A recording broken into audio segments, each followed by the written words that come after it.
ಕೆಲವು ದಿನಗಳ ಹಿಂದೆ ಕೆಲವೊಂದು ವಿಚಾರಗಳು ನಮ್ಮ ಸಾಮಾಜಿಕ ಜಾಲದಲ್ಲಿ ಹರಿದಾಡುವ ಬಗ್ಗೆ ಇದಕ್ಕೆ ಸ್ಪಷ್ಟನೆಯನ್ನು ಸ್ಪಷ್ಟೀಕರಣ ನೀಡಬೇಕೆಂಬ ಉದ್ದೇಶದಿಂದ ಇವತ್ತಿನ ಈ ಪತ್ರಿಕಾಗೋಷ್ಠಿ ನಾವು ಕರೆದಿದ್ದೇವೆ.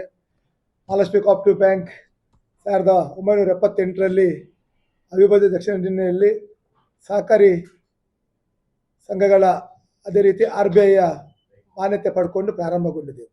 ಇವತ್ತು ಮಹಾಲಕ್ಷ್ಮಿ ಕೋಆಪರೇಟಿವ್ ಬ್ಯಾಂಕ್ ನಮ್ಮ ಕರಾವಳಿ ಭಾಗದ ಪ್ರತಿಷ್ಠಿತ ಪಟ್ಟಣ ಸಹಕಾರಿ ಬ್ಯಾಂಕ್ ಎಂಬ ಹೆಗ್ಗಳಿಕೆ ಕೂಡ ಪಾತ್ರವಾಗಿದೆ. ಕಳೆದ 15 ವರ್ಷದಿಂದ ಕರಾವಳಿ ಭಾಗದಲ್ಲಿ ಅತಿ ಹೆಚ್ಚು ಡಿವಿಡೆಂಡ್ ಕೊಡುವಂಥ ಒಂದು ಪಟ್ಟಣ ಸಹಕಾರಿ ಬ್ಯಾಂಕ್ ಆಗಿದೆ. ಇದೆಲ್ಲ ರಿಪೋರ್ಟ್ಗಳು ಶಾಸಕನಾಗಿ ಅದೇ ಅಧ್ಯಕ್ಷನಾಗಿ ಹೇಳುವುದಲ್ಲ, ನಮ್ಮೆಲ್ಲ ಆಡಿಟ್ಗಳು RBI ವ್ಯಾಪ್ತಿಗೆ ಬರ್ತದೆ. RBI ನಮ್ಮ ಡೇ ಟು ಡೇ ಅಫೇರ್ಸ್ ಅನ್ನು ಮಾನಿಟರ್ ಮಾಡ್ತದೆ. RBI ನಮಗೆ ಸರ್ಟಿಫೈ ಮಾಡ್ತದೆ. RBI ನಮ್ಮ ಬ್ಯಾಂಕನ್ನು ಇವತ್ತು financially well manager sound bank ಅಂತ ಸರ್ಟಿಫೈ ಮಾಡಲಿಕ್ಕೆ ಹೋಗಿ ಇವತ್ತು A ಗ್ರೇಡ್ ಮಾನ್ಯತೆಯನ್ನು ಕೊಟ್ಟಿದೆ. ಅದರಿಂದಾಗಿ A ಗ್ರೇಡ್ ಮಾನ್ಯತೆ ಕೊಡಲಿಕ್ಕೆ ಹೋಗಿ ಇವತ್ತು ನಮಗೆ ರಾಷ್ಟ್ರೀಕೃತ ಬ್ಯಾಂಕ್ನಲ್ಲಿ ಸಿಗುವಂಥ ಸವಲತ್ತುಗಳನ್ನು ನಮ್ಮ ಬ್ಯಾಂಕಿನಲ್ಲಿ ಕೂಡ ವಿಸ್ತರಣೆ ಮಾಡಲಿಕ್ಕೆ ನಮಗೆ ಅನುಮತಿ ಕೊಟ್ಟು ಈಗಾಗಲೇ ನಮ್ಮ ಬ್ಯಾಂಕಿನ ಮೂಲಕ UPI ನಾವು ಪ್ರಾರಂಭ ಮಾಡಿದ್ದೇವೆ. ನಮ್ಮಲ್ಲಿ ಇವತ್ತು ರಾಷ್ಟ್ರೀಕೃತ ಬ್ಯಾಂಕಲ್ಲಿ ಇರುವಂಥ ಎಲ್ಲ ಸವಲತ್ತುಗಳು GPay, mobile banking, net banking ಅಂತ ಸವಲತ್ತುಗಳಿತ್ತು. ಮತ್ತೆ 2 ಬ್ರಾಂಚ್ಗಳನ್ನು ತೆರೆಯಲಿಕ್ಕೆ, ಯಾಕಂದರೆ ಇವತ್ತು RBI ಅವರ ಒಂದು ಗೈಡ್ಲೈನ್ಸ್ ಪ್ರಕಾರ ಕ್ರೈಟೀರಿಯಾವನ್ನು ಮೀಟ್ ಆದರೆ ಮಾತ್ರ ಇನ್ನೆಚ್ಚಿನ ವ್ಯವಹಾರ ಮಾಡಲಿಕ್ಕೆ ಅವಕಾಶಗಳನ್ನು ಕಲ್ಪಿಸಿದೆ. ಆ ದೃಷ್ಟಿಯಲ್ಲಿ ಈ ಎಲ್ಲ ಕ್ರೈಟೀರಿಯಾಗಳನ್ನು ನಾವು ಮೀಟ್ ಮಾಡಲಿಕ್ಕೆ ಹೋಗಿ RBI ಮಾನ್ಯತೆ ಕೊಟ್ಟಿದೆ. ಆ ದೃಷ್ಟಿಯಲ್ಲಿ ಈ ವಿಚಾರವನ್ನು ತಮ್ಮ ಮುಂದೆ ನಾನು ಇಡ್ತಾ, ಕೆಲವೊಂದು ಸಾಮಾಜಿಕ ಜಾಲದಲ್ಲಿ ಕೆಲವೊಂದು ಹರಿದಾಡುವ ವಿಚಾರಗಳಿಗೆ ನಾನು ಈಗಾಗಲೇ ಮೊನ್ನೆ ಬೆಂಗಳೂರಲ್ಲಿದ್ದೆ. ಮಾಧ್ಯಮದ ಕೆಲ ಮಿತ್ರರು ಕಾಲ್ ಮಾಡಿದಾಗ ಒಬ್ಬ ಬ್ಯಾಂಕಿನ ಅಧ್ಯಕ್ಷನಾಗಿ ಯಾವುದೇ ರೀತಿಯ ತನಿಖೆಯನ್ನು ನಾನು ಸ್ವಾಗತ ಮಾಡ್ತೇನೆ. There should be a financially discipline in each and every cooperative sector, not only in Mahalakshmi cooperative bank, ಎಲ್ಲ ಸೆಕ್ಟರಲ್ಲಿ ಇರಬೇಕು. ಯಾಕೆಂದರೆ ಇವತ್ತು ಒಂದು ಸಹಕಾರಿ ಸಂಸ್ಥೆ ಜನರ ವಿಶ್ವಾಸದಲ್ಲಿ ನಡೆಯುವಂಥ ಸಂಸ್ಥೆ, ಯಾವುದೇ ಸರ್ಕಾರದ ಅನುದಾನದಲ್ಲಿ ಅಲ್ಲ. ಯಾಕೆಂದರೆ this is A people movement, cooperative movement is A people movement. ಯಾಕೆಂದರೆ ಜನರು ಸೇರಿ ಅದನ್ನು ಸಂಸ್ಥೆಯನ್ನು ಸ್ಥಾಪನೆ ಮಾಡಿ ಜನರಿಗೆ ಪ್ರಯೋಜನ ಆಗಬೇಕಾದ ದೃಷ್ಟಿಯಲ್ಲಿ ಈ ಕೋಆಪರೇಟಿವ್ ಮೂವ್ಮೆಂಟ್ ಸ್ಟಾರ್ಟ್ ಆಗಿದೆ. ಅದರಿಂದಾಗಿ ಯಾವುದೆಲ್ಲ ಅಪವಾದಗಳು ಮಾಡಿದ್ದಾರೆ ಖಂಡಿತವಾಗಿಯೂ ಆ ತನಿಖೆಗೆ ನಾವು ಸಿದ್ಧರಿದ್ದೇವೆ. ಕೇವಲ SIT ಅಲ್ಲ, CBI ಇರ್ಬೋದು, ED ಇರ್ಬೋದು, ಯಾವುದು ಉನ್ನತ ಮಟ್ಟದ ತನಿಖೆಗೆ ನಾವು ಸ್ವಾಗತ ಮಾಡ್ತೇವೆ. ಅದರ ಜೊತೆಗೆ ತಪ್ಪಿತಸ್ಥರಿಗೆ ಕೂಡ ಶಿಕ್ಷೆ ಆಗಬೇಕು. ಯಾಕಂದರೆ ಯಾವುದೇ ಇರ್ಬೋದು, ಯಾವುದೇ ಸಹಕಾರಿ ಸಂಸ್ಥೆಯಲ್ಲಿ ಒಂದು ಸಂಸ್ಥೆ ಏನಾದರೂ ಅಲ್ಲಿ ಅಕ್ರಮಗಳು ಮಾಡಿದರೆ ಅದರ ಎಫೆಕ್ಟ್ ಥ್ರೂಔಟ್ ಸ್ಟೇಟಿಗೆ ಆಗ್ತದೆ. ಈಗ ಬೇರೆ ಬೇರೆ ಸೊಸೈಟಿಯಲ್ಲಿ ಹಗರಣ ಆದಾಗ ಬೇರೆ ಕಡೆಯಲ್ಲಿ ಡೆಪಾಸಿಟ್ ವಿಡ್ರಾ ಆಗುವಂಥ ಸಂದರ್ಭ ಇದೆ. ಅದರಿಂದಾಗಿ ಫೈನಾನ್ಷಿಯಲಿ ಡಿಸಿಪ್ಲಿನ್ ಅಂಥದ್ದು ಈ ಸಹಕಾರಿ ವ್ಯವಸ್ಥೆಯಲ್ಲಿ ಇರಲೇಬೇಕೆಂಬುದು ಒಬ್ಬ ಶಾಸಕನಾಗಿ ಅಲ್ಲ, ಒಬ್ಬ ಸಹಕಾರಿಯಾಗಿ. ಮತ್ತು ಯಾರೇ ಒಬ್ಬ ಜವಾಬ್ದಾರಿತ ವ್ಯಕ್ತಿ ಯಾವುದೇ ಆಧಾರ ರಹಿತವಾಗಿ ಯಾವುದೇ ರೀತಿಯ ಒಂದು ಹೇಳಿಕೆ ಕೊಡುವ ಮುಂಚೆ ಅವನ ಗೌರವವನ್ನು ನೋಡ್ಕೊಳ್ಬೇಕು. ಏಕೆಂದರೆ ಯಾವುದೇ ಆಧಾರ ಇಲ್ಲದೆ ಒಂದು ಸಹಕಾರಿ ಸಂಸ್ಥೆ ಮೇಲೆ ಅಪವಾದ ಮಾಡೋದು ಅದು ಅಕ್ಷಮ್ಯ ಅಪರಾಧ. ಒಂದು ಕಡೆ ಅಪರಾಧ ಆಗ್ತದೆ, ಇನ್ನೊಂದು ಕಡೆ ಆ ಸಹಕಾರಿ ರಂಗಕ್ಕೆ ಮಾಡಿದಂಥ ಒಂದು ಅವಮಾನ. ಮೂರನೇದು, ಯಾರು ಅಪವಾದ ಮಾಡಿದ್ದಾರೆ ಮಾಜಿ ಶಾಸಕರು, ಈಗ ಒನ್ ಆಫ್ ದ ನಮ್ಮ ಕಸ್ಟಮರ್ 2015 ನಮ್ಮ ಬ್ಯಾಂಕಿನ ಕಸ್ಟಮರ್ ಆಗಿದ್ದುಕೊಂಡು ಅವರ ಕಷ್ಟ ಕಾಲಕ್ಕೆ ಬ್ಯಾಂಕಿನಿಂದ ಆರ್ಥಿಕ ನೆರವನ್ನು ಪಡೆದಿರ್ತಾರೆ. ನಿರಂತರವಾಗಿ ಬ್ಯಾಂಕಿನಲ್ಲಿ ಪ್ರತಿ ತಿಂಗಳು 2 ಬಾರಿ ಅವರ ಇನ್ಸ್ಟಾಲ್ಮೆಂಟ್ ಪೇಮೆಂಟ್ಗೆ ಇರ್ಬೋದು, ಬೇರೆ ಬೇರೆ ಸಂದರ್ಭದಲ್ಲಿ ಬಂದವರು, ಸಾಲದ ಸಂದರ್ಭದಲ್ಲಿ ದಿನಕ್ಕೆ 10 ಸರ್ತಿ ಬ್ಯಾಂಕಿಗೆ ಕೂಡ ಭೇಟಿ ಕೊಟ್ಟವರು. ಅದರಿಂದಾಗಿ ಬೀಯಿಂಗ್ ಎ ಮೆಂಬರ್, ನಮ್ಮ ಕೋಆಪರೇಟಿವ್ ನಿಯಮಾವಳಿ ಪ್ರಕಾರ ಯಾರೇ ಒಬ್ಬ ಸದಸ್ಯ ಬ್ಯಾಂಕಿನ ಬಗ್ಗೆ ಏನಾದರೂ ಅವನಿಗೆ ವಿಚಾರಗಳನ್ನು ಮಾತಾಡಲಿಕ್ಕಿದ್ರೆ ಅವರು ಪತ್ರ ಮೂಲಕ ನಮಗೆ ತಿಳಿಸ್ಬೇಕು, ಅಥವಾ ಅವರಿಗೆ ಮಹಾಸಭೆಯಲ್ಲಿ ಮಾತಾಡಲಿಕ್ಕೆ ಅವಕಾಶಗಳನ್ನು ಇದನ್ನು ಮುಂಚಿತವಾಗಿ ಅವರು ತಿಳಿಸ್ಬೇಕು. ಒಂದು ವೇಳೆ ಅದನ್ನು ಬಿಟ್ಟು ಬ್ಯಾಂಕಿನ ವಿಚಾರ ಮಾತಾಡದಿದ್ದರೆ ಅದು ನಿಯಮ ಬಾಹಿರವಾಗಿರ್ತದೆ. ಅವನ ಸದಸ್ಯರನ್ನು ರದ್ದು ಮಾಡಬೇಕಂತ ನಿಯಮಾವಳಿ ಸಹಕಾರಿ ವ್ಯವಸ್ಥೆಯಲ್ಲಿ ಉಂಟು. ಮಾಜಿ ಶಾಸಕರು ಯಾವುದೇ ಆಧಾರ ರಹಿತ ಹೇಳಿಕೆ ಕೊಟ್ಟ ಸಂದರ್ಭದಲ್ಲಿ ಬ್ಯಾಂಕಿನ ಮೂಲಕ ನಾವು ನೋಟಿಸನ್ನು ಜಾರಿ ಮಾಡಿದ್ದೇವೆ. ನೀವೊಬ್ಬರು ಗ್ರಾಹಕರಾಗಿದ್ದುಕೊಂಡು ನಮ್ಮ ಬ್ಯಾಂಕಿನ ಆರ್ಥಿಕ ನೆರವು ಪಡೆದವರಾಗಿದ್ದುಕೊಂಡು ಯಾವುದೇ ರೀತಿ ಆಧಾರ ರಹಿತ ಹೇಳಿಕೆ ನೀಡಿದ ಬಗ್ಗೆ ತಾವು ಸ್ಪಷ್ಟೀಕರಣ ಕೊಡಬೇಕು 1 ವಾರದೊಳಗೆ. ಯಾಕೆ ನಿಮ್ಮ ಸದಸ್ಯರನ್ನು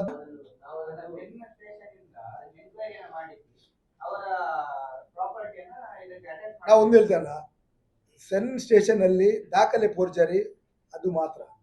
ಕೋಆಪರೇಟಿವ್ ಆ್ಯಕ್ಟ್ ಪ್ರಕಾರ ಅಲ್ಲಿ ಯಾರೆಲ್ಲ ಡೆಪಾಸಿಟ್ ಇಟ್ಟಿದ್ದಾರೆ ಡೆಪಾಸಿಟರ್ಸ್, ನಾವು ಒಂದು ಹೇಳ್ತೇನಲ್ಲ, ಅದಕ್ಕೆ ಕೇಳಿದ್ದು ನಾನು, ಇವರು ಮಾತಾಡೋ ಮುಂಚೆ ಆಲೋಚನೆ ಮಾಡಬೇಕಂತ. ಇವರು ಬೇರೆ ಬೇರೆ ಸೊಸೈಟಿ ಅವರಿಂದ ಒತ್ತಡ ತಗೊಂಡಲ್ಲಿ ಡೆಪಾಸಿಟ್ ಇಟ್ಟಿದ್ದಾರೆ. ಒಂದು ಸೊಸೈಟಿ ಇನ್ನೊಂದು ಸೊಸೈಟಿ ಡೆಪಾಸಿಟ್ ಇಡಲಿಕ್ಕೆ ಅವಕಾಶಗಳಿಲ್ಲ. ಅದು ಇಡಬೇಕಾದ್ರೆ RCS ಪರ್ಮಿಷನ್ ಆಗಬೇಕು. RCS ಪರ್ಮಿಷನ್ ಆಗದಿದ್ರೆ ಅವನಿಗೆ ಕ್ಲೇಮ್ ಹೋಗ್ಲಿಕ್ಕೆ ಆಗುದಿಲ್ಲ. ಇವರ ಒತ್ತಡ ಪ್ರಭಾವದಿಂದ ಇಡಿಸಿದ್ದಾರೆ. ಒಂದು ಸೊಸೈಟಿ ಇನ್ನೊಂದು ಇಡಬೇಕಾದ್ರೆ ಮಹಾಸಭೆಯ ನಿರ್ಣಯ ಆಗಬೇಕು, ಮಹಾಸಭೆಯಿಂದ ಸರ್ಕಾರದಿಂದ ಪರ್ಮಿಷನ್ ತಗೊಳ್ಬೇಕು. ಸೇಮ್ ಆಕ್ಟಿವಿಟಿ ಮಾಡುವಂತ ಸೊಸೈಟಿಯಲ್ಲಿ ಬಿಸ್ನೆಸ್ ಮಾಡ್ಲಿಕ್ಕಿಲ್ಲ. ಈಗ ನಮ್ಮ ಬ್ಯಾಂಕ್ ಅಲ್ಲಿ ನಾನು ಇನ್ನೊಂದು ಸೊಸೈಟಿ ಇಡ್ಲಿಕ್ಕಿಲ್ಲ, ಇನ್ನೊಂದು ಕಾಪರೇಟಿವ್ ಬ್ಯಾಂಕ್ ಅಲ್ಲಿ ಇಡ್ಲಿಕ್ಕಿಲ್ಲ. ನಮ್ಮ ಪೇರೆಂಟ್ ಬ್ಯಾಂಕ್ ಯಾವ್ದು ಹೇಳಿದ್ರೆ DCC ಗಿಂತ ಮೇಲೆ ಇಡಬೇಕು. ಸೊಸೈಟಿ ಅವರು ಸೊಸೈಟಿ ಇಡ್ಲಿಕ್ಕಿಲ್ಲ, ನಮ್ಮ ಕಾಪರೇಟಿವ್ ಬ್ಯಾಂಕ್ ನ ಲೆವೆಲ್ ಅಲ್ಲಿ ಇಡಬೇಕು. ಎಲ್ಲ ಉಂಟು, ಅರ್ಥ ಆಯ್ತಾ? ನಾನು ಅದನ್ನು ಕೆಣಕ್ಲಿಕ್ಕೆ ಹೋದ್ರೆ ನನ್ನ ಹತ್ರ ವಿದ್ ಡಾಕ್ಯುಮೆಂಟ್ ಇದ್ರೆ 24 ಗಂಟೆ ಅಲ್ಲ, ನಾನು 48 ಗಂಟೆ ಚರ್ಚೆಗೆ ನಾನು ಸಿದ್ದೇನೆ. ವಿದ್ ಡಾಕ್ಯುಮೆಂಟ್ ಎವಿಡೆನ್ಸ್ ಪ್ರೂಫ್ ತರ್ತೇನೆ. ಅವ್ರು ಆಗುದಿದ್ರೆ ಅದನ್ನು ಬರಬೇಕು. ಕೊಟ್ಟು ಮಾಧ್ಯಮದವರ ಮುಂದೆ ಬಾಯಿ ಬಂದಾಗ ಹೇಳಿ ಕೊಟ್ಟರೆ ಆಗುದಿಲ್ಲ. ಜವಾಬ್ದಾರಿ ಸರ್, ನಾನು ಇವತ್ತಿಗೆ ಡಿಲೇ ಮಾಡಿದೆ ಏನಕ್ಕಂದ್ರೆ ಪ್ರೆಸ್ ಮೀಟ್ ನಾವೆಲ್ಲ ಪರ್ಟಿಕ್ಯುಲರ್ ಡಾಕ್ಯುಮೆಂಟ್ ಅನ್ನು ತಕೊಂಡು ಎಲ್ಲರ ಮೇಲೆ ಈಗ ಅವರಿಗೆ ಲೀಗಲ್ ನೋಟಿಸ್ ಕೊಟ್ಟಿದ್ದೇವೆ. Defamation, criminal proceeding, damage shoot ಮಾಡಿದ್ದೇವೆ. 3 ಮಾಡಿದ್ದೇವೆ. Defamation, criminal proceedings, damage shoot ಮಾಡಿದ್ದೇವೆ. ಕೆಲವೊಂದು ಮಾಧ್ಯಮದವರದಲ್ಲಿ ಆಚೆ ಚಿತ್ರಿಸಿ, ಆದರೆ ನಾನು ಯಾವ ಮಾಧ್ಯಮದವರ ಮೇಲೆ ಸ್ಪಷ್ಟ ಹೋಗ್ಲಿ, ಯಾಕಂದ್ರೆ ಕೆಲವು ವರದಿಗಾರರಿಗೆ ತಪ್ಪು ಹೋಗ್ಲಿಕ್ಕೆ ಹೋಗಿ ಅವರು ಕೊಟ್ಟಿದ್ದಾರೆ. ಅದರಿಂದ ನಾನು ಈ ಮಾಹಿತಿ ಕೊಡ್ತೇನಲ್ಲ, ಅದಕ್ಕಂತ ನಾನು ಅದಕ್ಕೆ ಸುಮ್ಮನಿದ್ದೆ. ಅದರಿಂದಾಗಿ ಕರೆಕ್ಟ್ ಮಾನ್ಯ ಕಾರ್ಯ ಅವರೇ, 36 ತಿಂಗಳಾಯ್ತು ಈಗ ಅವ್ರು ಸಾಲ ತಗೊಂಡು, ಅರ್ಥ ಆಯ್ತಾ? ಅವ್ರ ಅಕೌಂಟಿಗೆ ಕ್ರೆಡಿಟ್ ಆಗಿದೆಲ್ಲ, ಅವರಿಗೆ ಮೆಸೇಜ್ ಬರ್ತದೆ. ಶೇರ್ ಸರ್ಟಿಫಿಕೇಟ್ ಅವರ ಮನೆಗೆ ಹೋಗಿದೆ 10,000, ರಿಜಿಸ್ಟರ್ ಪೋಸ್ಟ್ ಹೋಗುದು ಒಂದು, ಪ್ಲಸ್ ಅವರು 10,000 ವಾಪಸ್ 20,000. ಈಗ ಸುಖೇಶ್ ಎನ್ನುವ 90,000 ಕಟ್ಟಿದ್ದಾನೆ, ಇನ್ನೊಬ್ರು 1 ಲಕ್ಷ ಕಟ್ಟಿದ್ದಾರೆ, ಇನ್ನೊಬ್ರು 1,20,000. ಗೊತ್ತಿಲ್ಲದವ್ರು ಕಟ್ತಾರ? ಅವರಿಗೆ ಅದು ಅಲ್ಲಿ ಏನೋ ಸಮಸ್ಯೆ ಉಂಟು ಅಂತ ಗೊತ್ತಿಲ್ಲ, ಅವ್ರು ದೂರು ಕೊಡ್ಬೇಕಿತ್ತಲ್ಲ. ಇದು ರಘುಪತಿ ಭಟ್ರು ಇದು ನೋಡಿ ಚೀಫ್ ಜಸ್ಟಿಸ್ ಅಲ್ಲ ನ್ಯಾಯ ಕೊಡ್ಲಿಕ್ಕೆ. 35 ತಿಂಗಳಿಂದ ಅವರಿಗೆ ದೂರು ಕೊಡ್ಬೋದಿತ್ತಲ್ಲ. ಈಗ ಆಗಿದೆ, ಇವತ್ತು ಕೂಡ ಕೊಡ್ಬೋದು, ನಾವು ತನಿಖೆ ಮಾಡ್ಬೋದು. ಈಗ ಏನಂತೆ ದಾರಿ ತಪ್ಪಿಸ್ಲಿಕ್ಕಾಗಿ ಬ್ಯಾಂಕಿನ ಏಳಿಗೆ ಮಾತ್ರ ಅಲ್ಲ, ವೈಯಕ್ತಿಕವಾಗಿ ಅದರ ಅಧ್ಯಕ್ಷರು, ಶಾಸಕರು ಅವರನ್ನು ಸ್ವಲ್ಪ ಡೌನ್ ಮಾಡಬೇಕು ಉದ್ದೇಶದಿಂದ ಮಾಡಿದ್ರೆ ಅದನ್ನು ನಾವು ಒಪ್ಪಲಿಕ್ಕೆ ರೆಡಿ ಇಲ್ಲ. ಮತ್ತೆ ನಮ್ಮ ಬ್ಯಾಂಕಿನ ಬಗ್ಗೆ ಮಧ್ಯಸ್ಥಿ ವಹಿಸಿಕೊಳ್ಳಲಿಕ್ಕೆ ರಘುಪತಿ ನೋವನ್. ನಮ್ಮ ಬ್ಯಾಂಕ್ ಕಮ್ಯುನಿಟಿ ಬ್ಯಾಕ್ಗ್ರೌಂಡ್ ಅಲ್ಲಿ ಇದ್ದ ಬ್ಯಾಂಕ್. ನಮ್ಮಲ್ಲಿ 1,000 ಕೋಟಿ ವ್ಯವಹಾರ ಉಂಟು, 10,000 ಕೋಟಿ ಟರ್ನ್ ಓವರ್ ಉಂಟು, 8 ಬ್ರಾಂಚ್ ಉಂಟು ನಮ್ದು. ಈಗ 2 ಬ್ರಾಂಚ್ ಬ್ಯಾಂಗ್ಳೂರು ಹೊನ್ನಾವರದಲ್ಲಿ ಆಗ್ತಾ ಉಂಟು. ನಮ್ಮ ನಾನು ಹೇಳುದಿಲ್ಲ, ನಮ್ಮ ಆಡಿಟ್ ರಿಪೋರ್ಟ್ ತಕೊಂಡು RBIದು ನೀವು ನೋಡಿದ್ರೆ ಇದ ಫ್ಯಾಕ್ಟ್ ಅಂಡ್ ಫಿಗರ್ಸ್ ನಿಮ್ಗೆ ಗೊತ್ತಾಗ್ತದೆ. ಯಾರಾದ್ರೂ ಚಾರ್ಟೆಡ್ ಅಕೌಂಟ್ ಅಂದ್ರೆ ಇವ್ರು ಎಷ್ಟು ಮಾಡಿದಾರೆ ಅಂತೇಳಿ ತಿರುಚಿದಾರೆ ಅಂತ ಹೇಳಿದ್ರೆ, ಯಾವುದೋ ಒಂದು ಮಹಾಲಕ್ಷ್ಮಿ ಅರ್ಬನ್ ಬ್ಯಾಂಕ್ ಗೋಕಾಕಲ್ಲಿ ಅವ್ಯವಹಾರದ ಬಗ್ಗೆ RBI ಅವರಿಗೆ ನೋಟಿಸ್ ಮಾಡಿದನ್ನು ಅದನ್ನು ಎಡಿಟ್ ಮಾಡಿ ಗೋಕಾಕ್ ಅನ್ನು ಕಟ್ ಮಾಡಿ ಉಡುಪಿ ಅಂತ ಮಾಡಿ ಕೆಳಗೆ ಅದರ ಅಧ್ಯಕ್ಷನ ಫೋಟೋ ತೆಗೆದು ನನ್ನ ಫೋಟೋ ಹಾಕಿ ಯಶ್ಪಾಲ್ ಗೌಡ ಅಂತ ಮಾಡಿದ್ದು. ಈಗಾಗಲೇ SP ಆಫೀಸಲ್ಲಿ ಕೇಸ್ ದಾಖಲಾಗಿದೆ. ಅಂದ್ರೆ ಎಷ್ಟು ನೀಚ ಕೆಲಸಕ್ಕೆ ಇಳ್ತಾರೆ ಅಂತ ಹೇಳಿದ್ರೆ ಆ ಮಟ್ಟಕ್ಕೆ ಇವ್ರು ಇಳಿತಾರೆ. ಇವ್ರು ನೇರವಾಗಿ ಹೇಳ್ಬೋದಲ್ಲ, ಈಗ ನಾನು ಡೀಟೇಲ್ ಕೊಡ್ತೇನೆ, ನೇರವಾಗಿ ಹೇಳ್ಬೋದಲ್ಲ. ಒಂದು ಹೇಳಿಕೆ ಕೊಡ್ಲಿಕ್ಕೆ ಸುಲಭ, ಅದನ್ನು ಪ್ರತಿಪಾದಿಸಬೇಕಾದ್ರೆ ಭಾರಿ ಕಷ್ಟ ಉಂಟು. ಒಬ್ಬ ಜವಾಬ್ದಾರಿದಾರನಲ್ಲಿದ್ದು ಹೇಳಿಕೆ ಕೊಡ್ಬೋದು, ಅದನ್ನು ಸ್ಟಿಕ್ ಆಗಿರ್ಬೇಕು. ಗೊತ್ತು ಬಿಟ್ಟರೆ ಈಗ ಲಾಸ್ಟಿಗೆ ಬಂದು ನಾನು ವಿಡ್ರಾ ಮಾಡ್ತೇನೆ, ನಾನು ಬೇಡ, ನನ್ನ ಜನರು ಬರ್ತಾರೆ ಅಂತ. ನಾವು ನಮ್ಮ ಸಿಬ್ಬಂದಿಗಳು ಹೇಳಿದ್ದು ನಿಮ್ಮ ಬಗ್ಗೆ ನಮಗೆ ಗೌರವ ಇತ್ತು, ನೀವು ಆ ಗೌರವವನ್ನು ಉಳಿಸ್ಕೊಳ್ಳಿಲ್ಲ ಅಂತ ಹೇಳಿದಕ್ಕೆ ಯಾರನ್ನ ಕರೆದು ಇವರು ಜಡ್ಜ್ ಅಲ್ಲ. ಯಾರನ್ನೀಗ ಇನ್ನೊಬ್ಬ ಹೋಗಿ ನಮ್ಮಲ್ಲಿ ಒಬ್ಬ ಚರ್ಚಲ್ಲಿ ಹೋಗಿ ಪ್ರಾರ್ಥನೆ ಮಾಡ್ಲಿಕ್ಕೆ ನಡೀತಾನೆ, ಇನ್ನೊಬ್ಬ ಹೋಗಿ ಮಸೀದಿಯಲ್ಲಿ ಪ್ರಾರ್ಥನೆ ಮಾಡ್ಲಿಕ್ಕೆ ನಡೀತಾನೆ, ಅದನ್ನ ನಾವು ಒಪ್ಬೇಕಾ? ಇವರು ವರ್ಷದ 365 ದಿನ ಹಿಂದುತ್ವದ ವಿರುದ್ಧ ಬೈದು ಇವತ್ತು ಬಂದು ನಮ್ಮ ದೇವರದಲ್ಲಿ ಪ್ರಾರ್ಥನೆ ಮಾಡಿ ನಾವು ಒಪ್ಬೇಕಾ? ಇದು ನ್ಯಾಯವಾ? ಅಲ್ಲ, ಇದು ವಿಚಾರ ಹೇಳುದು ಅದು ಸರಿಯಲ್ಲ. ಅಲ್ಲ, ಅದೇ ಕೊಡ್ಲಿ ಅಲ್ಲ ಅವರು. ನಾನು ಹೇಳಿದ್ದೇನೆಂದ್ರೆ ಎಲ್ಲ ರಿಪೋರ್ಟ್ ಕಾರ್ಯವರೇ ಇವರು ಚಿರುಚಿದ ರಿಪೋರ್ಟ್. ನಾನು ಹೇಳಿದ RBI ರಿಪೋರ್ಟ್ ಎಲ್ಲ ಒರಿಜಿನಲ್. ನಾನು ಹೇಳಿದಲ್ಲ, ಅವ್ರು ಯಾರೆಲ್ಲ ಅಪವಾದ ಹಾಕಿದರೆ ಅದರ ಒರಿಜಿನಲ್ ರಿಪೋರ್ಟ್ ಅನ್ನು ಇಟ್ಕೊಂಡು ಪ್ರೆಸ್ಸಿಗೆ ಬರಲಿ, ನಾನು ಬರ್ತೇನೆ. ಈಗ ಯಾರು ಹೇಳಿದನ್ನು ನಾನು ಗಾಲಿಯಲ್ಲಿ ತೋರಿಸಿದಂತ ವಿಚಾರ ಆಗಬಾರ್ದು, ವಿತ್ ಡಾಕ್ಯುಮೆಂಟ್. ಯಾಕಂದ್ರೆ ಯಾವುದೇ ಆ ರೀತಿ ಆದರೆ RBI will not tolerate. RBI ಅವರು ನನ್ನನ್ನು ನೋಡಿ ಮಾಡುದಲ್ಲ, RBI ಅವ್ರು ರಿಪೋರ್ಟ್ ಮಾಡುದು ಆನ್ಲೈನ್ ಅಲ್ಲಿ ಇದು ಮಾಡಿ ಅವ್ರು ಬರ್ತಾರೆ ಇನ್ಸ್ಪೆಕ್ಷನ್ಗೆ. RBI ಇನ್ಸ್ಪೆಕ್ಷನ್ ಬರೋ ಒಬ್ಬ ಅಸ್ಸಾಂನವ ಬರ್ತಾನೆ, ಒಬ್ಬ ತಮಿಳ್ನವ ಬರ್ತಾನೆ, ಯಾರು ಬರ್ತಾನೆ ನಮಗೆ ಗೊತ್ತಿರೋದಿಲ್ಲ. ಅವ್ರು ರಿಪೋರ್ಟ್ ಕೂಡ ನಮ್ಮ ಕೈಯಲ್ಲಿ ಕೊಡ್ತಾರೆ. ರಿಪೋರ್ಟ್ ಸಬ್ಮಿಟ್ ಟು RBI ಝೋನಲ್ಲಿ ರೀಜನಲ್ ಆಫೀಸ್ ಮಾಡ್ತಾರೆ, ಅಲ್ಲಿಂದ ಬರುದು. RBI ಅವರು ಮತ್ತೆ ನಿಮಗೆ ಪೋಸ್ಟ್ ಮಾಡಿ ಎಕ್ಸ್ಪ್ಲನೇಷನ್ ಕೇಳುದಿಲ್ಲ. ಅರ್ಲಿ ಮಾರ್ನಿಂಗ್ 10 ಗಂಟೆ ಮೇಲ್ ಬರ್ತದೆ, ಸಾಯಂಕಾಲ 5 ಗಂಟೆ ಒಳಗೆ ಅದಕ್ಕೆ ನಾವು ರಿಯಾಕ್ಟ್ ಮಾಡಬೇಕು. ಇದು banking regulatory act, cooperative society ಅಲ್ಲ ಇದು, RBI ವ್ಯಾಪ್ತಿಗೆ ಬರುವಂಥದ್ದು. ಅಪೋದ ಮಾಡುವುದು ಭಾರಿ ಸುಲಭವಾದ ವಿಚಾರ. ರಿಪೋರ್ಟ್ ಕೊಡ್ಲಿ. ನಾನು ಹೇಳಿದಲ್ಲ, ಅವರು ಈಗ 1413 ಅಂತ ಹೇಳಿದೆ. ಇನ್ನೊಂದು ವಿಚಾರ ಗಮನದಲ್ಲಿ ಇರಬೇಕು. RBI ನಾರ್ಮ್ಸ್ ಪ್ರಕಾರ 75%, 18% CLR, SLR, 5% CRR, 4.5% CRR ಅದನ್ನು ರಿಸರ್ವ್ ಇಡಬೇಕು. ಮತ್ತೆ ಪರ್ಸನಲ್ ಲೋನ್ ಕೊಡಲಿಕ್ಕೆ ಟೋಟಲ್ ಡೆಪಾಸಿಟ್ ಇದು ಇಷ್ಟು ಪರ್ಸೆಂಟ್, ಅಗ್ರಿಕಲ್ಚರ್ ಲೋನ್ ಇಷ್ಟು ಪರ್ಸೆಂಟ್, ಹೌಸಿಂಗ್ ಲೋನ್ ಇಷ್ಟು ಪರ್ಸೆಂಟ್, ಎಲ್ಲ ಗೈಡ್ಲೈನ್ಸ್ ಉಂಟು. ಅದನ್ನು ಯಾವುದನ್ನು ಮೀರಲಿಕ್ಕೆ ಆಗುದಿಲ್ಲ. ಮತ್ತೆ ಅವ್ರು ಹೇಳಿದ್ರು 1413 ಜನರಿಗೆ 28 ಕೋಟಿ ಅಂತ. 2014 ಅಂತ ಅವ್ರು ಹೇಳಿದ್ದಾರೆ. 2014 ನಮ್ಮಲ್ಲಿ ಇರುವುದು PL 30,000 ಇದ್ದದ್ದು, 17ಗೆ 50,000 ಆದದ್ದು, 2020ಗೆ ಆದದ್ದು ನಾವು 2 lakhs ಕೊಟ್ಟದ್ದು. 2 lakhs ಕೊಟ್ಟದ್ದು ಯಾರಿಗೆ? ಮೀನುಗಾರರಿಗೆ. ಕೋವಿಡ್ ಟೈಮಲ್ಲಿ RBI ನೀವು ಪ್ರಮೋಟ್ ಮಾಡಬೇಕೆಂದೆಲ್ಲ ಕೊಟ್ಟದ್ದು. ಮತ್ತೆ ಯಾರು ತಗೊಳ್ಳಿಲ್ಲ ಅಂತ ಹೇಳೋರಿದ್ರೆ ಆಗ್ಲೇ ಕಂಪ್ಲೇಂಟ್ ಮಾಡ್ಬೋದು, ಇವತ್ತು ಕೂಡ ಕಂಪ್ಲೇಂಟ್ ಮಾಡೋದು. ಇದೆಲ್ಲ ಒಂದು ಪ್ಲಾನ್ಡ್ ಷಡ್ಯಂತರ. ಅವ ತೀರಿ ಹೋಗಿದ್ದಾನೆ ಅಂತೇಳಿ ಇವ್ರು ಎನಿಸಿದ್ದಾರೆ, ಮ್ಯಾನೇಜರ್ ತೀರಿ ಅಂತ ಹೇಳಿ ಇದು ಮಣ್ಣು ಆಗ್ತದೆ ಅಂತ ಎನಿಸ್ತಾರೆ. ಅದು 100ಕ್ಕೆ 100 ಆಗುದಿಲ್ಲ. ನಿಮ್ಗೆ ಗೊತ್ತಿರ್ಬೋದು, ಇವತ್ತಲ್ಲ ನಾಳೆ ಈಗ ಅವರ ಮನೆ ಜಪ್ತಿಗೆ ಬಂದಿದಲ್ಲ, ಆಗ ಅವ್ರು ಈಗ ಸರ್ತಾದ್ರಲ್ಲ. ಮನೆ ಜಪ್ತಿ ಬರೋದಿದ್ರೆ ಅವ್ರು ಇನ್ನೂ ಕೂಡ ತಾಲಾಪ್ ಅಂತ ಹೇಳಿದ್ರು. ಮನೆ ಜಪ್ತಿ ಬಂದಿದೆ, ಸಿಬಿಲ್ ಅವರದ್ದು ಅಲ್ಲಿ ಇದಾಗಿದೆ, ಲೋ ಆಗಿದೆ, ಬೇರೆ ಬ್ಯಾಂಕಲ್ಲಿ ಸಾಲ ಕೊಡುದಿಲ್ಲ, ಮಹಾರಾಷ್ಟ್ರ ಬ್ಯಾಂಕ್ ರಿಫ್ಲೆಕ್ಟ್ ಆಗ್ತದೆ. ಒಟ್ಟು ರಿಫ್ಲೆಕ್ಟ್ ಆಗುದಿಲ್ಲ ಅಲ್ಲ. ಯಾರು ಬರ್ಲಿಲ್ಲ ನೋಡಿ, ಸಂಸದ ಬರ್ಲಿಲ್ಲ.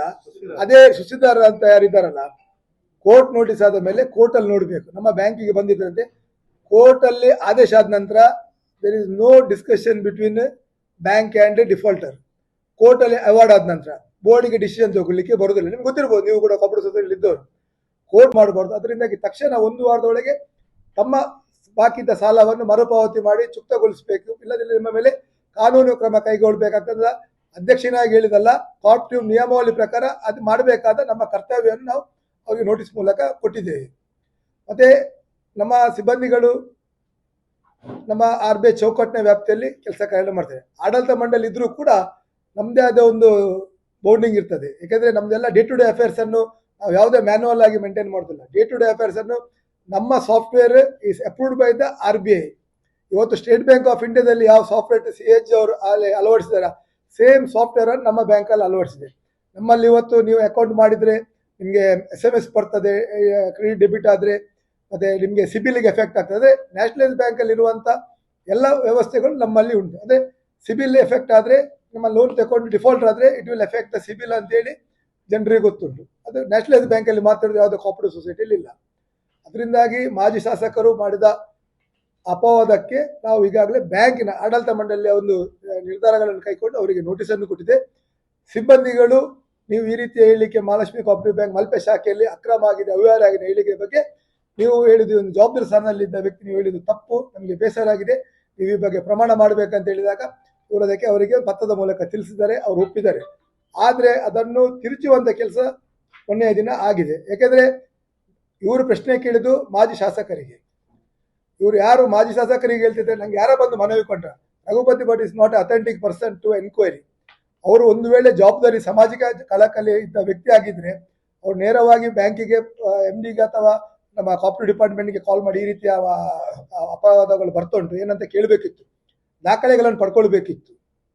ಇನ್ ಕೇಸ್ ದಾಖಲೆಗಳನ್ನು ಪಡ್ಕೊಂಡು ಅದರಲ್ಲಿ ಇದ್ದಿದ್ರೆ ನಾವು ಹೇಳಿದಲ್ಲ ಯಾವುದೋ ತನಿಖೆಗೆ ನಾವು ಸ್ವಾಗತ ಅಂತ. ಅದು ಕೂಡ 3.5 ವರ್ಷ ಹಿಂದೆ ಆದ ಘಟನೆ. ಯಾರು ಲೋನ್ ತಗೊಂಡು ಅವ್ರು ಈಗ ಹೇಳ್ತಾರೆ ನನಗೆ ಯಾರ ಮೀಡಿಯೇಟರ್ ಬಂದು ಕೊಟ್ಟರು, ಯಾರ ಮನೆಗೆ ಬಂದು ಕೊಟ್ಟರು ಅಂತ. ಅವರ ಅಕೌಂಟಿಗೆ ಜಮಾ ಆಗಿದೆ 2 ಲಕ್ಷ, ವಿಡ್ರಾ ಆಗಿದೆ.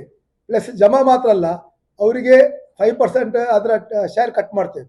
ಶೇರ್ ಸರ್ಟಿಫಿಕೇಟ್ ಹೋಗಿದೆ. 2 ವರ್ಷದಲ್ಲಿ ಇಯರ್ ಎಂಡಿಗೆ ಅವರಿಗೆ 15% ಡಿವಿಡೆಂಡ್ ಅವರ ಬ್ಯಾಂಕಿಗೆ ಕ್ರೆಡಿಟ್ ಆಗಿದೆ.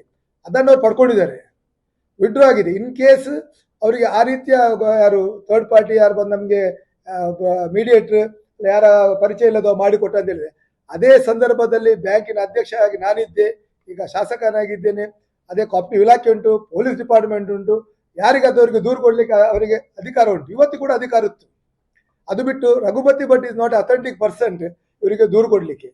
ರಘುಪತಿ ಭಟ್ ನಮ್ಮಲ್ಲಿ ಒಬ್ಬ ಸಾಲಗಾರರು, ಅದೇ ಯಾರ ಬಗ್ಗೆ ಅದನ್ನು ಚಿಕ್ಕವಾಗಿ ಮಾತಾಡ್ದಲ್ಲ, ಅವ್ರು ಅದನ್ನು ಇದ್ದಿದ್ರೆ ನನಗೆ ಮಹಾಲಕ್ಷ್ಮಿ ಕೋಆಪರೇಟಿವ್ ಅಧ್ಯಕ್ಷ, ಉಡುಪಿ ಶಾಸಕ ಅಂತ ಅವ್ರಿಗೆ ಗೊತ್ತಿತ್ತು.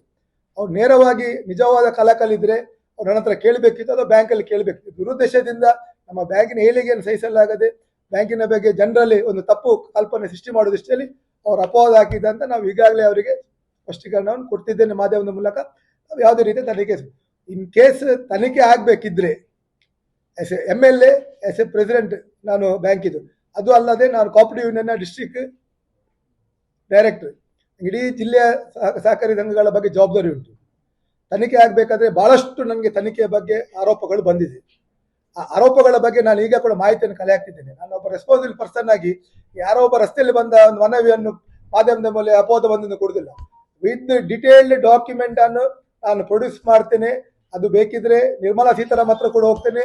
ಕಾಪರೇಟಿವ್ ಸಮಸ್ಯೆ ಇದ್ರೆ ಅಮಿತ್ ಶಾ ಹತ್ರ ಹೋಗಿ ಜನರಿಗೆ ನ್ಯಾಯ ಕೊಡುವಂತ ಕೆಲಸ ಮಾಡ್ತೇನೆ.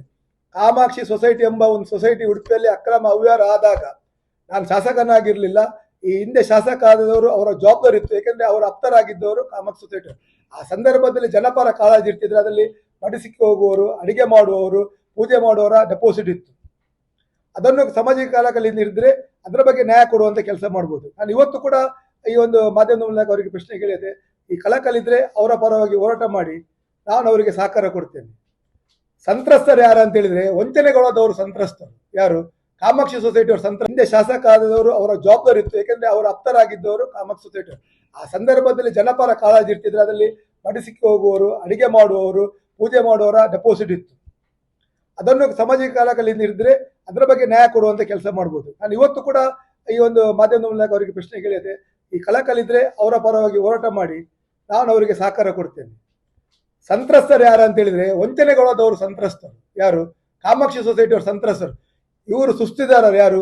ಈ 45 ಜನ ಮೊನ್ನೆ ಅವರೊಟ್ಟಿಗೆ ಬಂದು ಮೀಡಿಯಾದಲ್ಲಿ ಕುತ್ಕೊಂಡಿದ್ದಾರಲ್ಲ, ಅವರು ಸುಸ್ತಿದಾರರು.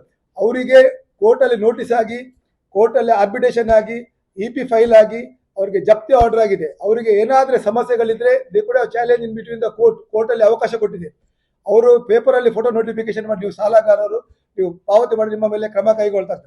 ಅವ್ರಿಗೆ ಏನಾದ್ರೂ ಸಮಸ್ಯೆ ಇರ್ತಿದ್ರೆ ಅವರಿಗೆ ರಘುಪತಿ ಭಟ್ರು ನ್ಯಾಯಾಧೀಶರಲ್ಲ, ಕೋರ್ಟಿಗೆ ಹೋಗಿ ಡಾಕ್ಯುಮೆಂಟ್ ಅನ್ನು ಪ್ರೊಡ್ಯೂಸ್ ಮಾಡ್ಬೋದು. ಲಾಯರ್ ಮುಂದೆ ಇತ್ತು, ಆ ಕೋರ್ಟಲ್ಲಿ ಆರ್ಗ್ಯುಮೆಂಟ್ ಆಗ್ತಿತ್ತು, ಕೋರ್ಟ್ ಅದಕ್ಕೆ ಆದೇಶ ಕೊಡ್ತಿತ್ತು. ಅದು ಬಿಟ್ಟು ಇವರು 3 ವರ್ಷದ ಕೇಸನ್ನು ಏಕೆ ಈಗ ಹೋಗುತ್ತಲ್ಲ. ಮತ್ತೆ ಯಾರ ವ್ಯಕ್ತಿ 20% ಇಲ್ಲದೆ ಡಿ.ಆರ್ ಹತ್ರ ಹೋಗಿ ಕಂಪ್ಲೇಂಟ್ ಕೊಡ್ಬೋದಿತ್ತಲ್ಲ. 3 ವರ್ಷದಿಂದ ಇಷ್ಟದ ಕಾಯ್ಬೇಕಂತಿರಲಿಲ್ಲ. ಈಗ ಯಾರ ರಿಯಾಜ್ ಅಂತ ಹೇಳ್ತಾರೆ, ಇವ್ರು ಇವತ್ತಿಗೆ ಕೂಡ ಇವರಿಗೆ ಯಾರು ಅನ್ಯಾಯ ಮಾಡಿದಾರೆ ಅಂತ ಇವ್ರು ಮೀಡಿಯೇಟರ್ ಹೇಳ್ತಾರೆ, ಇವ್ರು ಯಾರ ಥರ್ಡ್ ಪಾರ್ಟಿ ಅಂತ ಹೇಳ್ತಾರೆ. ಥರ್ಡ್ ಪಾರ್ಟಿಯ ವ್ಯಕ್ತಿ ಹತ್ರ ಅವ್ರ ಹೆಸರು ಹಾಕಿ ಒಂದು ಕಂಪ್ಲೇಂಟ್ ಕೊಡ್ಬೋದಲ್ಲ, ನನಗೆ ಕೊಡ್ಬೋದು, ನಾನು ಬರ್ತೇನೆ ಅವರೊಟ್ಟಿಗೆ. ಯಾರೇ ಇರಲಿ, ಮಹಾಲಕ್ಷ್ಮಿ ಕೋಆಪರೇಟಿವ್ ಬ್ಯಾಂಕ್ ಅಲ್ಲ, ಯಾವುದೇ ಕೋಆಪರೇಟಿವ್ ಸೊಸೈಟಿಗೆ ಅನ್ಯಾಯ ಮಾಡೋದಿದ್ರೆ ನಾವು ಅದನ್ನು ಸಹಿಸೋದಿಲ್ಲ. Politics is not a bread and butter. ನನಗೆ ನಾನು 100ಕ್ಕೆ 100 ಹೇಳ್ತೇನೆ. ನನಗೆ ಇವತ್ತು ಭಾರತೀಯ ಜನತಾ ಪಕ್ಷದಿಂದ ಉಡುಪಿಯಲ್ಲಿ ಸ್ಪರ್ಧೆ ಮಾಡಲಿಕ್ಕೆ ಅವಕಾಶ ಕೊಟ್ಟಾಗ ಕೃಷ್ಣನಾಡಿನಿಂದ ನಮ್ಮೆಲ್ಲ ಕಾರ್ಯಕರ್ತರು ನನ್ನನ್ನು ಗೆಲ್ಲಿಸಿ ಜನರ ಸೇವೆ ಮಾಡಲಿಕ್ಕೆ ಕೊಟ್ಟಿದ್ದಾರೆ. ನಾನು ಇವತ್ತೂ ಕೂಡ ನನ್ನ ಅಧಿಕಾರವನ್ನು ದುರ್ಬಳಕೆ ಮಾಡದೆ, ನನ್ನ ಸ್ವಾರ್ಥಕ್ಕೆ ಅದನ್ನು ಬಳಸದೆ, ನನ್ನ ಯಾವುದೇ ಕುಟುಂಬ ರಾಜಕೀಯ ಮಾಡಲಿಕ್ಕೆ ನನಗೆ ಯಾರಿಲ್ಲ. ನಾನು 1 ರೂಪಾಯಿ ಕೂಡ ಯಾರನ್ನು ಕೂಡ ಅಪೇಕ್ಷೆ ಪಟ್ಟವನಲ್ಲ. ನಾನು ಐಷಾರಾಮಿ ಜೀವನ, ಲಕ್ಸುರಿಯಸ್ ಲೈಫ್ ಲೀಡ್ ಮಾಡಬೇಕೆಂಬ ಉದ್ದೇಶ ಇಟ್ಕೊಂಡಲ್ಲ, ಕನಸು ಕಾಣ್ತವನಲ್ಲ. ನಾನು ಪ್ರಾಮಾಣಿಕವಾಗಿ ನನ್ನ ಜೀವನ ಇರುವ ತನಕ ಹಿಂದುತ್ವ, ನನ್ನ ಸಮಾಜ ಸೇವೆ, ಜನರಿಗೆ ನ್ಯಾಯ ಕೊಡುವಂತ ಕೆಲಸ ನಾನು 100ಕ್ಕೆ 100 ಮಾಡ್ತೀನಿ. ಯಾರ 1 ರೂಪಾಯಿಗೆ ಅಂಗಲ್ಲ ಹಚ್ಚುವಂತ ಪ್ರಶ್ನೆ ಇಲ್ಲ, ಇನ್ನೂ ಕೂಡ ಮಾಡುವುದಿಲ್ಲ ಎಂದು ನಿಮ್ಮ ಕಡಖಂಡಿತವಾಗಿ ಹೇಳ್ತೀನಿ. ನಾನು ತಗೊಳ್ಳುವುದಿಲ್ಲ, ಮಾಡುವುದಿಲ್ಲ. ಅದರಿಂದಾಗಿ ಅಪವಾದ ಬಂದಾಗ ಕಾಪರೇಟಿವ್ ಡಿಪಾರ್ಟ್ಮೆಂಟ್ ಅಲ್ಲಿ ಕಾಪರೇಟಿವ್ ಕೆಲಸ ಮಾಡುದು ಒಂದು ಮುಳ್ಳಿನ ಹಾಸಿಗೆಯಲ್ಲಿ ನೋಡಿರ್ಬೋದು. ನಾನು ಬಹಳಷ್ಟು ಮುಳ್ಳಿನ ಹಾಸಿಗೆಯಲ್ಲಿ ಮಲಗಿದೆ. ಯಾವ ಸಂದರ್ಭ ಚುಚ್ಚಿದ ಅಂತ ಹೇಳಿಗೋದು ತಮಗೆಲ್ಲರಿಗೂ ಗೊತ್ತಿರ್ಬೋದು. 2016 ಇದೇ ರೀತಿ ಅಪವಾದ 2018 ಇಲೆಕ್ಷನ್ ಬರೋ ಸಂದರ್ಭದಲ್ಲಿ ನನ್ನ ಮೇಲೆ ಫೆಡರೇಷನ್ ಅಲ್ಲಿ ಹಾಕಿದ್ರು. ಒಂದೇ ವಾರದಲ್ಲಿ ಅದು ಸ್ಕ್ವಾಶ್ ಆಗಿ ಯಾರೆಲ್ಲ ಅಧಿಕಾರಿಗಳು ಹಾಕಿದವರ ಮೇಲೆ ಎಮರ್ಜೆನ್ಸಿ ನೋಟಿಸ್ ಆಗಿ ಅವ್ರು ರಿಕ್ವೆಸ್ಟ್ ಮಾಡಿ ಮತ್ತೆ ಅದನ್ನು ವಿಡ್ರಾ ಮಾಡಿದ್ದಾರೆ. ಇವತ್ತು ಹಾಕಿದವರು ನನ್ನ ಹತ್ರ ಬಂದು ರಿಕ್ವೆಸ್ಟ್ ಮಾಡಿ ನನ್ನ ತಪ್ಪಾಗಿದೆ ಅಂತ. ಅಂದ್ರೆ ನಿಮ್ಗೆ ಗೊತ್ತಿರ್ಬೋದು, ನಾನು ಅದನ್ನು ಪ್ರತ್ಯೇಕ ಉಲ್ಲೇಖ ಮಾಡುದಿಲ್ಲ. ಅದರಿಂದಾಗಿ ಕಾಪರೇಟಿವ್ ಇದರಲ್ಲಿ ಒಬ್ಬರ ಮೇಲೆ ಅಪವಾದ ಹಾಕ್ಲಿಕ್ಕೆ ಸುಲಭ, ಅದನ್ನು ಫೇಸ್ ಮಾಡಲಿಕ್ಕೆ ಭಾರಿ ಕಷ್ಟ ಉಂಟು. ಆ ದೃಷ್ಟಿಯಲ್ಲಿ ಯಾವುದೇ ದಾಖಲೆಗಳಿದ್ರೂ ಕೂಡ ನಾನು ಅದನ್ನು ಚರ್ಚೆಗೆ ತಂದು ಅದಕ್ಕೆ ಸರಿಯಾದ ಉತ್ತರ ಕೊಡ್ಲಿಕ್ಕೆ ನಾನು ಸಿದ್ಧನಿದ್ದೇನೆ. ಮತ್ತೆ ಯಾವುದೇ ತಿರುಚಿದ ದಾಖಲೆಗಳಿಗೆ ಕಾಪರೇಟಿವ್ ಅಲ್ಲಿ ಉತ್ತರ ಕೊಡ್ಲಿಕ್ಕೆ ಆಗುದಿಲ್ಲ, ಯಾಕಂದ್ರೆ ಜೆರಾಕ್ಸ್ ಕಾಪಿ ಅಲ್ಲ. ಅವ್ರು ಹೇಳಿದ್ರು 1413 ಮಂದಿ ಅಂತ. 1413 ಮಂದಿ ಅಂತ ಇವ್ರು ಹೇಳುದಲ್ಲ. ಆಡಿಟ್ ಡಿಪಾರ್ಟ್ಮೆಂಟ್ RBI ಮಾನ್ಯತೆ ಪಡೆದ ಆಡಿಟ್ ಇಲಾಖೆ ಆಡಿಟ್ ಮಾಡ್ತದೆ, ಅವ್ರು ಕೊಡಬೇಕು. Is not a concern person to certify the bank reports. ಯಾರು? ಮಾಜಿ ಶಾಸಕರಲ್ಲ. ಅವರು ಜನಪರ ಕಾಳಜಿ ಇರ್ತಿದ್ರೆ ಅವರ ಬಗ್ಗೆ ಬಹಳಷ್ಟು ಅಪವಾದಗಳು ಬಂದಿದೆ. ಮೆಡ್ರಾಸ್ ಫೈನಾನ್ಸ್ ಅನ್ನು ಅವ್ರು ನಡೆಸ್ತಿದ್ರು, ಅವರ ಪರಿವಾರ ಕೋಆಪರೇಟಿವ್ ಸೊಸೈಟಿ ನಡೆಸ್ತಿದ್ರು, ಈಗ ನಡೆಸ್ತಿದ್ದಾರೆ. ಫಸ್ಟಿಗೆ ಗ್ಲಾಸಿನ ಕೋಣೆಯಲ್ಲಿ ಕೂತ್ಕೊಂಡು ಇನ್ನೊಮ್ಮನ ಗ್ಲಾಸಿಗೆ ಕಲ್ಲು ಬಿಸಾಕುದಲ್ಲ. ನನ್ನ ಹತ್ರ ಬಹಳಷ್ಟು ಅವರ ಬಗ್ಗೆ ದೂರಾರ್ಜಿಗಳು. ಆದರೆ ನಾನು ಇದು ಮಾಡಿದ್ರು, ನಾನು ಅದನ್ನು ಪರ್ಟಿಕ್ಯುಲರ್ ಆಗಿ ತಿಳ್ಕೊಂಡು ಅಧಿಕಾರಿಗಳ ಹತ್ರ ಮಾಹಿತಿ ತಗೊಂಡೆ ಮುಂದೆ ಹೋಗ್ಬೇಕು, ಯಾಕಂದ್ರೆ ನಾನು ರೆಸ್ಪಾನ್ಸಿಬಲ್ ಪರ್ಸನ್. ಆದರೆ ಕಾಮಾಕ್ಷಿ ಸೊಸೈಟಿ ಬಗ್ಗೆ ನನ್ನ ಹತ್ರ ಬಂದಿದ್ರು. ಆದರೆ ಅದಕ್ಕೆ ಲಾಸ್ಟ್ ನಮ್ಮ ಅಧಿವೇಶನದಲ್ಲಿ ಚರ್ಚೆ ಮಾಡಲಿಕ್ಕೆ ನಮ್ಮ ಪ್ರತಿಭಟನೆಯಿಂದ ಅದು ಎಲ್ಲ ಮೊಟಕುಗೊಳಿಸಿತ್ತು ನಮ್ಮ ಯಾವುದು ಅಧಿವೇಶನ. ಈ ವರ್ಷ ಚಳಿಗಾಲ ಅಧಿವೇಶನದಲ್ಲಿ ನಾನು ಅದರ ಬಗ್ಗೆ ಚರ್ಚೆ ಮಾಡ್ತೇನೆ. 100ಕ್ಕೆ 100 ಎಷ್ಟು ಜನ ಬಡವರು ಅಂದರೆ ಅದರಲ್ಲಿ ಬೇಜಾರಾಗ್ತದೆ.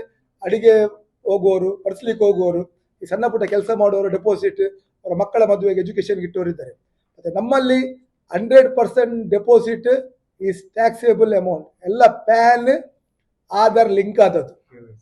KYC as per the KYC norms.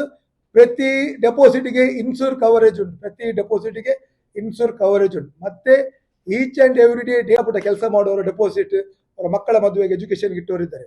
ಮತ್ತು ನಮ್ಮಲ್ಲಿ 100% ಡೆಪಾಸಿಟ್ ಈಸ್ ಟ್ಯಾಕ್ಸೇಬಲ್ ಅಮೌಂಟ್. ಎಲ್ಲ ಪ್ಯಾನ್ ಆಧಾರ್ ಲಿಂಕ್ ಆದದ್ದು.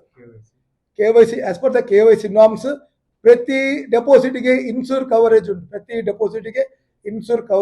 ಮತ್ತೆ each and every day to day affairs ಅನ್ನು RBI ವಿಲ್ ಮಾನಿಟರ್. ನಾನು ಕೊಡೋದಲ್ಲ ರಿಪೋರ್ಟ್, ಆನ್ಲೈನ್ ಅಲ್ಲಿ ಮಾನಿಟರ್ ಮಾಡ್ತಾರೆ.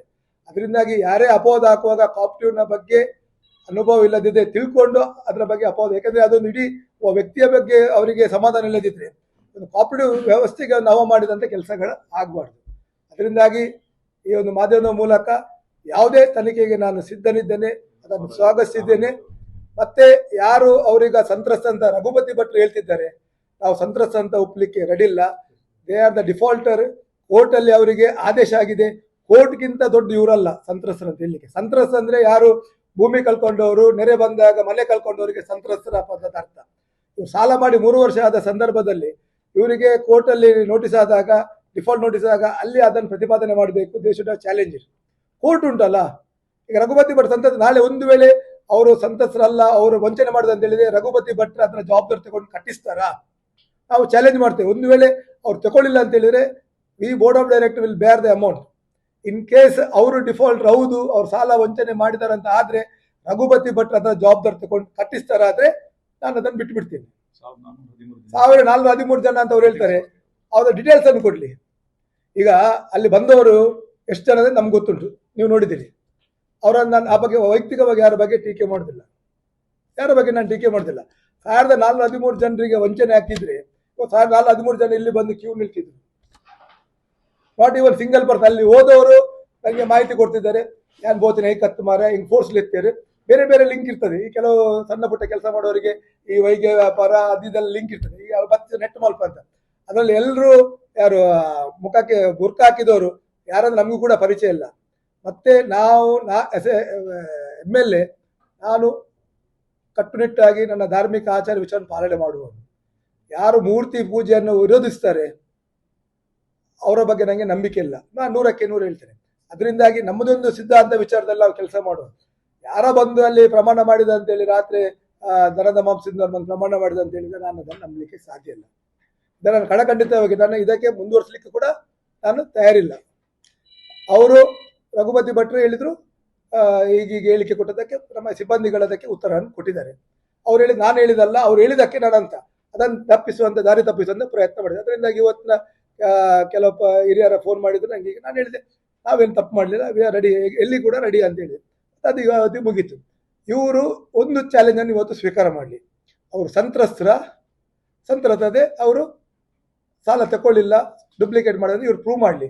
ಒಂದು ವೇಳೆ ಡಿಫಾಲ್ಟರ್ ಅಂತ ಆದರೆ let him take the responsibility to pay all the instalment ಅಷ್ಟೇ. ರಿಪೋರ್ಟ್ RBI ಕೊಡ್ತದೆ. ಯಾವುದೇ ಈಗ ಸರ್ಕಾರ ಉಂಟು, ಮುಂಚೆ ನಾವು ಹೇಳ್ಬೋದು ಅವರಿಗೆ ಸರ್ಕಾರ, ಈಗ ಅವರ ಸರ್ಕಾರ ಉಂಟು.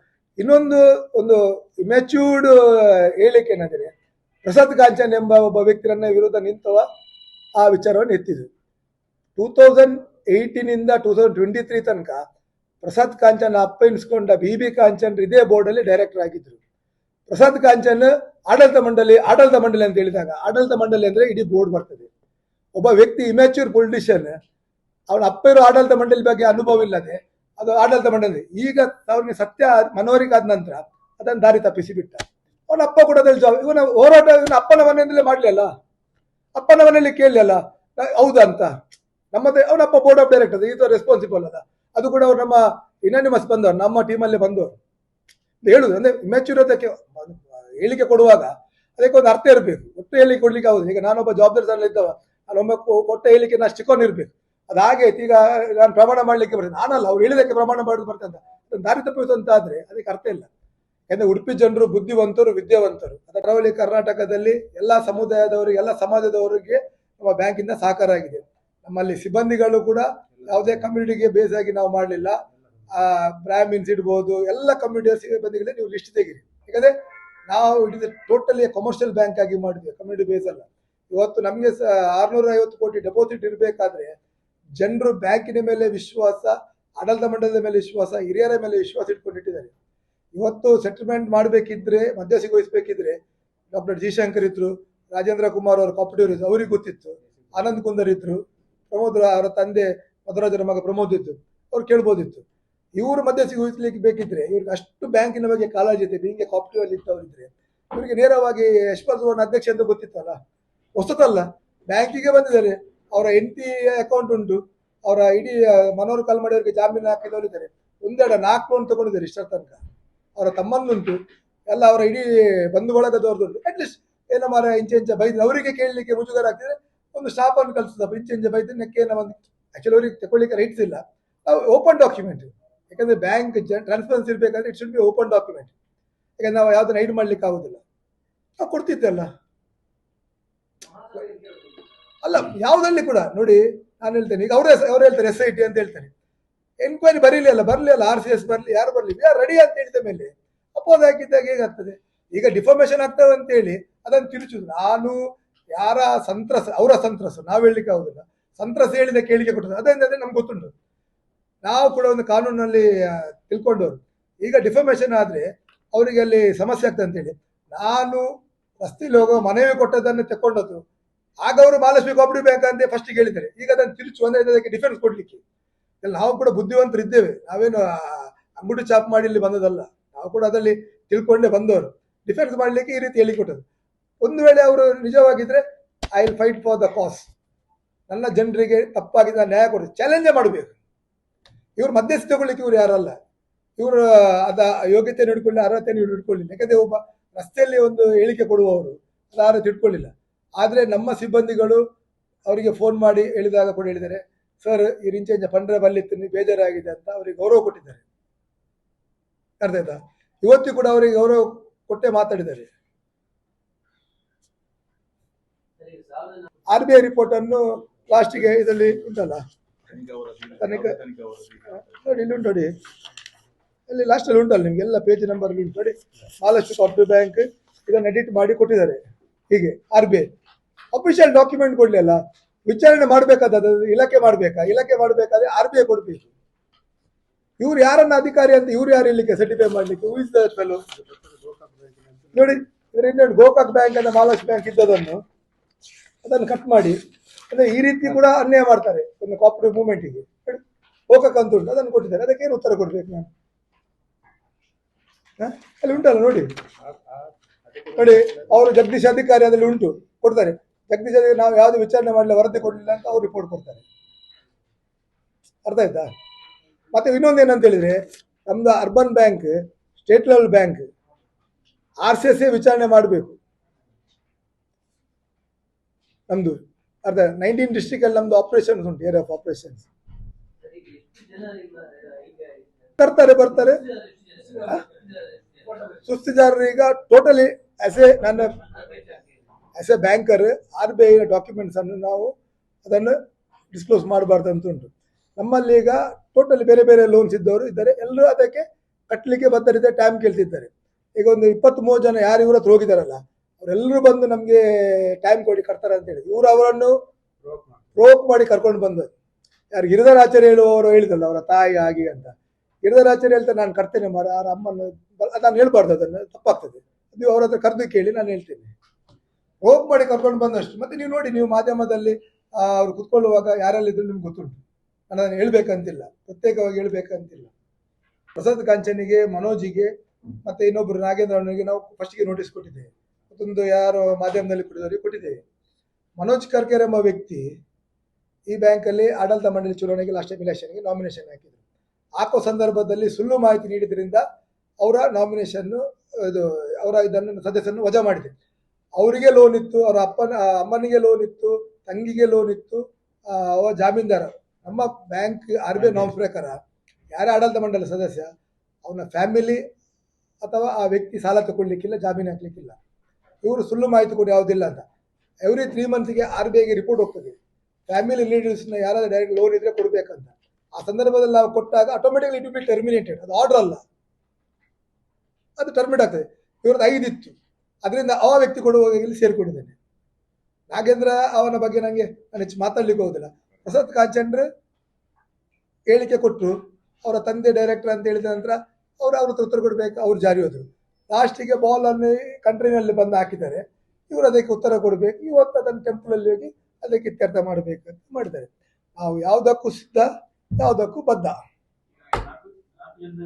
ಇಲ್ಲ 4 ಅಲ್ಲ, ಇನ್ನು ಒಳ್ಳೆ ನೆಡಿಷನ್ ಉಂಟು. ಈಗ ನಾವೇನಂತ ಹೇಳಿದ್ರೆ ಕುರಿಯವರೇ, ಒಟ್ಟಾರೆ ನಾವು ಡಿಫಾರ್ಮೇಶನ್ ಕೊಡ್ತೇವೆ, ನೋಟಿಸ್ ಅಂತ ಕೊಡ್ತಿಲ್ಲ, with fact and figures, with documentation. ನಾನು ಹೇಳಿದಲ್ಲ, ಯಾವುದು ಸೆಕ್ಷನ್ನಲ್ಲಿ ಪನಿಷೇಬಲ್ ಆಗ್ತದೆ, ಇನ್ನು ಮುಂದಕ್ಕೆ ಅವ್ರು ಮಾತ್ರ ಅಲ್ಲ, ಬೇರೆ ಯಾವುದೇ ಸೊಸೈಟಿ ಮೇಲೆ ಸುಳ್ಳು ಆರೋಪಗಳನ್ನು ಮಾಡಬಾರ್ದು. There should be a financially discipline in each and every cooperative sector ಅಂತ ಹೇಳೋ ದೃಷ್ಟಿಯಲ್ಲಿ ನಾವು ಇದನ್ನು ಮಾಡ್ತಿದ್ದೇವೆ. ನಾಳೆ ಬೇಕಾದ್ರೆ ನೀವು ಕೋಆಪರೇಟಿವ್ ಯೂನಿಯನ್ ಅಧ್ಯಕ್ಷರ ಹತ್ರ ಕೇಳಿ, ಬೇರೆಯವ್ರ ಹತ್ರ ಕೇಳಿ, ಅವರು ಕೂಡ ಅದಕ್ಕೆ ಉತ್ತರಗಳನ್ನು ಕೊಡ್ತಾರೆ. ಸೊ ದಟ್ ವಿ ಆರ್ ಅಲ್ಲ, ಈಗ ಮಾಡ್ತೇವೆ. ರಘುಪತಿ ಭಟ್ರು ಅಂತ ಯಾರು ನಮ್ಮ ಬ್ಯಾಂಕಿನ ಅಪಪ್ರಚಾರ ಮಾಡಿದರೆ, ಸುಳ್ಳು ಹೇಳಿಕೆ ನೋಡಿದ್ರೆ ಯಾರನ್ನು ಕೂಡ ನಾವು ಸಹಿಸುತ್ತಿಲ್ಲ. ಯಾಕೆಂದ್ರೆ ಕೆಲವರು ಬ್ಯಾಂಕಿನ ಬಗ್ಗೆ ಅದು ಹೇಳಿಕೆಯನ್ನು ಸಹಿಸ್ತದೆ, ವ್ಯಕ್ತಿಗತವಾಗಿ ಅವರಿಗೆ ಒಬ್ಬರನ್ನು ಫೇಸ್ ಮಾಡ್ಲಿಕ್ಕೆ ಆಗುದಿಲ್ಲ. ಆದರೆ ಈ ರೀತಿ ಷಡ್ಯಂತರ ಮಾಡ್ತಾರೆ, ಅದನ್ನು ಫೇಸ್ ಮಾಡಲೇಬೇಕಾಗ್ತದೆ. ರಾಜ್ಯಕ್ಕೆ ಅಂತ ಹೇಳಿ ಪಬ್ಲಿಕ್ ಲೈಫ್ ಅಂತ ಹೇಳಿ ಪರ ವಿರೋಧಗಳು ಬರ್ತದೆ, ಅದನ್ನು ಫೇಸ್ ಮಾಡಬೇಕು. ಫೇಸ್ ಮಾಡಿದಾಗ ಮಾತ್ರ ನಮ್ಗೆ ಏನಂತಿದೆ, ಅವೆಲ್ಲ ಡಾಕ್ಟರ್ ವಿ ಎಸ್ ಆಚಾರ್ಯ ಶಿಷ್ಯರು. ವಿ ಎಸ್ ಆಚಾರ್ಯ ಹೇಳ್ತಿದ್ರು, ಸುಮ್ಮನೆ ಮಾರೆ, ಫಲ ಕೊಡೋ ಮರಕ್ಕೆ ಕಲ್ಲು ಬಿಸೋಕೋರು ಜಾಸ್ತಿ, ನಿಂದನೆ ಟೀಕೆ ಮಾಡುವವರಿಗೆ ಮನೆ ಮುಂದೆ 5 ಸೆಂಟ್ ಜಾಗ ಕೊಡು, ನಿಂದನೆ ಮಾಡಿದಷ್ಟು ನೀನು ಬೆಳಿತಿ ಅಂತ. ಅದರಿಂದಾಗಿ ನಮಗೆ ಇನ್ನಷ್ಟು ಕೂಡ ಈ ಫೀಲ್ಡಲ್ಲಿ ಎಕ್ಸ್ಪೀರಿಯನ್ಸ್ ಆಯ್ತು, ಏನೆಲ್ಲ ಮಾಡಿದ್ರೆ ಏನೆಲ್ಲ ಆಗ್ತದೆ. ಅದರಿಂದ ಅದ್ರ ಬಗ್ಗೆ ತಲೆ ಕೆಡಿಸುವಂಥ ಪ್ರಶ್ನೆ ಇಲ್ಲ.